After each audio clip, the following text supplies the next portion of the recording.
On the phone right now to talk about this whole hockey mess is a good friend of the show. He's been on before. This guy's funny.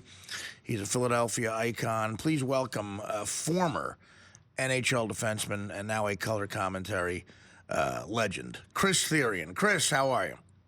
Good, Artie. How you doing, buddy?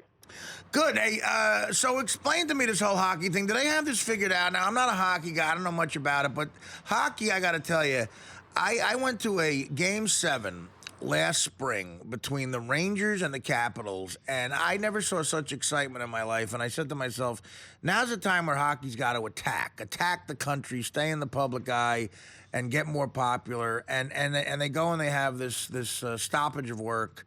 Have they figured it out, man? Are you confident?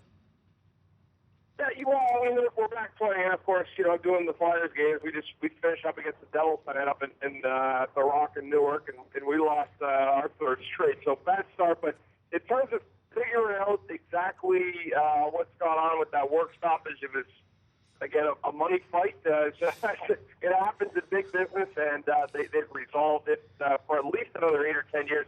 It's funny you say that though about last year's Game 7. I remember that Washington Ranger game. It was great Game 7, great series. And, and you're right. It happened in '94 when the Rangers won the Cup. Last year, again, L.A., of course, wins last year. And the league falls on a lockout, a work stoppage, which, was really at the time the significant rise of hockey. And, they find a way to step it back a little bit. But it's over, it's resolved, and all that matters now is the fans seem to be filling the buildings again, back watching what is a great sport.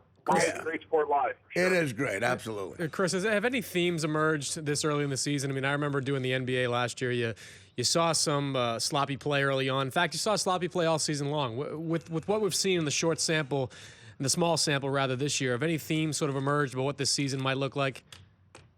Yeah, that's a really good question, and I think it's fair to say right now that what I've noticed the first 3 games and watching some other ones.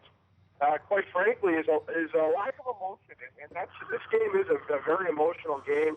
But the guys, I think a lot of it's a real man sport. I mean, it's a warrior type game, and I think right now it's been almost a little bit too polite at times. What makes for really really good hockey, I think, is when there's chaos, and when there's chaos on the ice and chaos going through one's mind and creeps through a team. I think that's what makes for the best type of hockey. I have not seen that yet.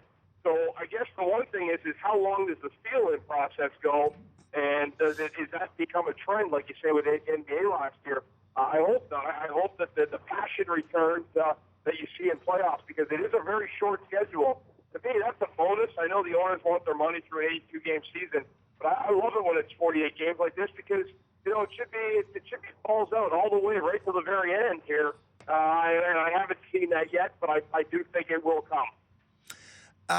Joining us on the show as well, Chris, is comedian Chris Gethard, who recently had a show canceled on Comedy Central.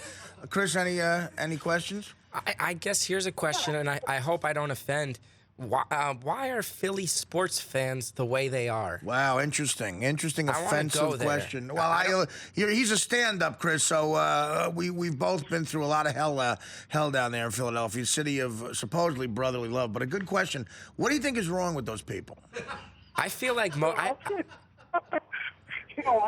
mean, listen, they're passionate fans. I mean, we call it passionate in our city, but if you're from another team and you're not standing by anything Philadelphia, they will throw snowballs on you.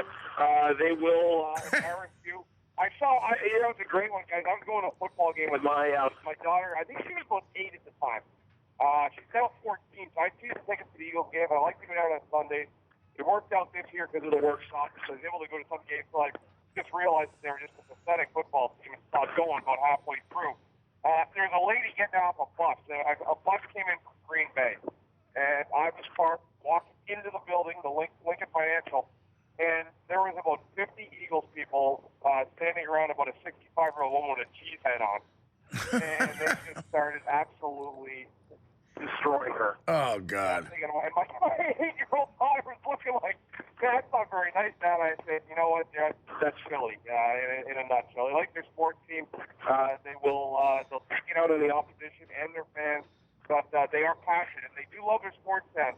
The one thing with Philly, I can tell you, is that when teams aren't going very good here, they still love you, but they publicly make sure they voice to you how they feel, and I think that's something kind of unique. They're hardcore, but great fans at the same time. Yeah, I think a key to making the NHL more popular in the country is more black guys. You know, I really do. I think you need to find. I'd even use affirmative action. I would take a less talented black guy over a more talented white guy just to get more black guys in the sport, because I mean that's equals popularity.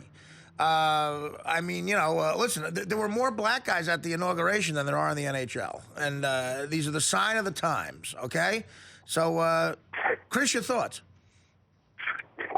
My thoughts? Well, you know what? I think that, first of all, the league will probably evaluate every single player, no matter what their race or nationality. You know what, though? But I will say in the last 20 years, there are a lot more black athletes playing hockey, sport of hockey, than there ever was before. One of the top six this summer is actually, will be the son, or is the son of former NBA player Popeye Jones. I know we all remember the name Popeye Jones. Oh, sure. Is going to be a top 3 pick in the NHL draft. Is he really? Assistant coach of the Knicks. Actually, many black athletes, black hockey players in the sport of hockey, the NHL minor league level, and you know what? It's growing in popularity. I think that they're trying here in Philadelphia certainly to grow it at the inner city level. Ed Steiner, Youth Hockey Foundation's done great things for the inner city. The kids trying to get kids to play sports. So you are seeing a lot more nationalities coming into the league, and I think that's a great thing. Hey, Chris, let me ask you this question. I know it's only been a week or so, 2 weeks, but who's the fat guy in the NHL right now? Who's the guy that did nothing during the lockout and came back? The Keith Kachuk of this year's NHL lockout. I love that guy. Oh, yeah. You know what? I'll tell you one thing, guys. If there was, it would have been me. There's no question about it. I would have just ballooned right up between, eating the pizza and maybe having a little bit too much red wine night after night. But that's what happened last time. Guys got too fat. They didn't even want to play when it came January. But you know what? I don't know who it is now. I can tell you that coaches are kind of keeping a pretty tight lid on it. It's not something they like to brag about or put a player under scrutiny for, but I will assure you that if there's 750 players back, I will guarantee you there's 150 of them are either in really bad shape or their body fat, high, weight count is way up. Once again, Chris, we have with us comedian Chris Gethard, who had a show canceled recently on Comedy Central. Chris, any other question? Follow-up question? I do have a follow-up question on to follow up the last topic about who are the fat guys. Why aren't all goalies just insanely morbidly obese people? I've asked that question before. Just shove an enormous guy. Like one of those dudes who's like 800 pounds and can't get out of his house without the fire department. You're right. Get a crane and just put a uniform lower on him down and lower him into the goal. I mean, I've said this before, a sumo wrestler. Yeah. And then when the game, just hang him from the ceiling next to the jumbotron when the game is not being played. Well, that's cruel. Just up next to the retired jerseys.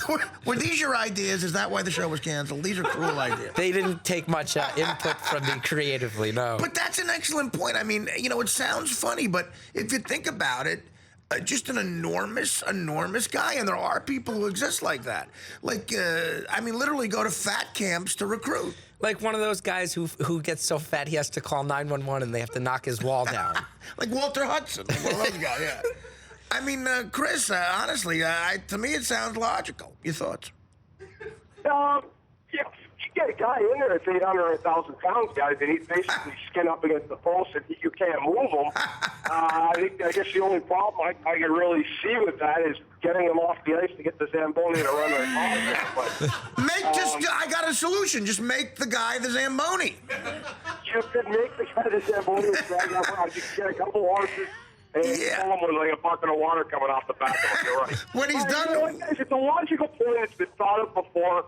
But I like the fact that like a double sumo, tossing a guy in there with a crane.